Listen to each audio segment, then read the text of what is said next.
Assalamualaikum warahmatullahi wabarakatuh.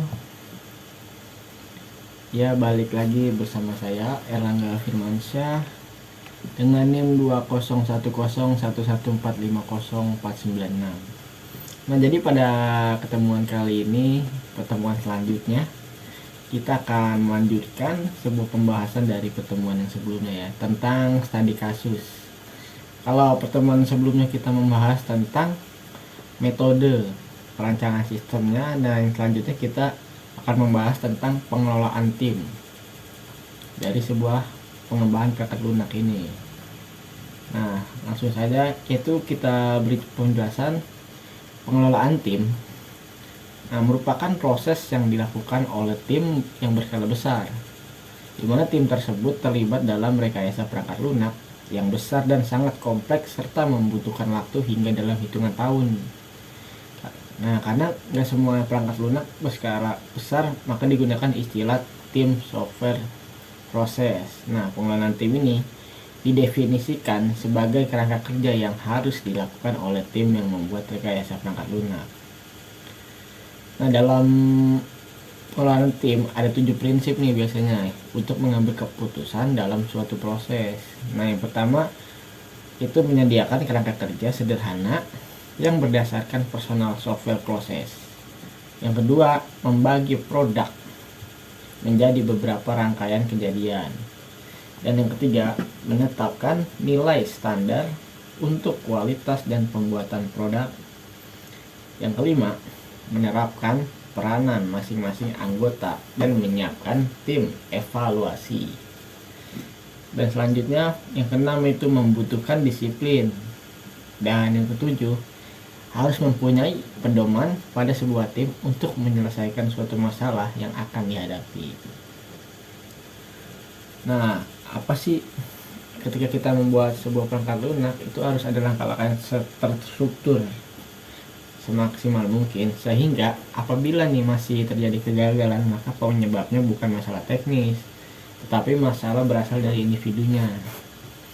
Nah, itu masalah-masalah yang biasa dihadapi, yaitu yang pertama adalah kepemimpinan yang tidak efektif. Nah, yang kedua, kegagalan berkompromi atau berkooperasi. Nah, kompromi nggak semua tim mampu nih bekerjasama dengan tim yang baik. Dan yang ketiga, kurangnya partisipasi. Nah, jika satu anggota tim kurang berusaha untuk mewujudkan tujuan yang hendak dicapai, maka akan mempengaruhi kerja tim. Nah, yang keempat yaitu kurangnya kepercayaan. Nah, tim tidak mempunyai tujuan membuat waktu untuk memulai mengerjakan proyek akan menyebabkan proyek tertunda biasanya atau tidak cepat selesai. Kelima, kualitasnya kurang. Kenapa kualitasnya kurang? Mungkin misalnya spesifikasi yang kurang jelas, dokumentasi desain yang kurang, implementasinya yang tidak teliti. Nah, yang keenam adalah berjalannya fungsi secara perlahan. Nah, selama desain dan implementasi produk, seseorang akan menemukan cara untuk mengembangkan produk tersebut.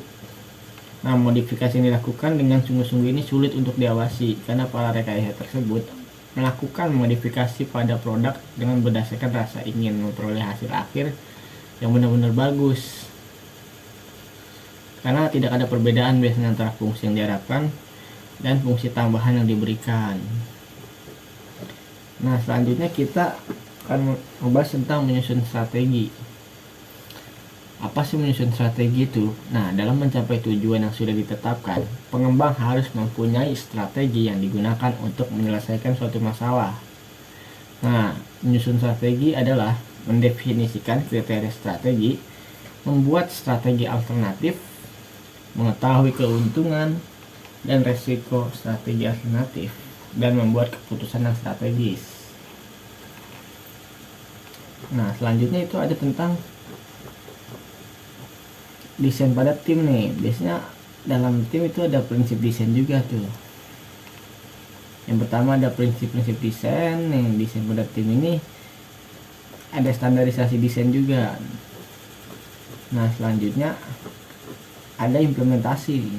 Implementasi itu kita harus menentukan nih standar implementasinya menurut TSPI biasanya. Nah, standarnya itu pertama standar hasil review.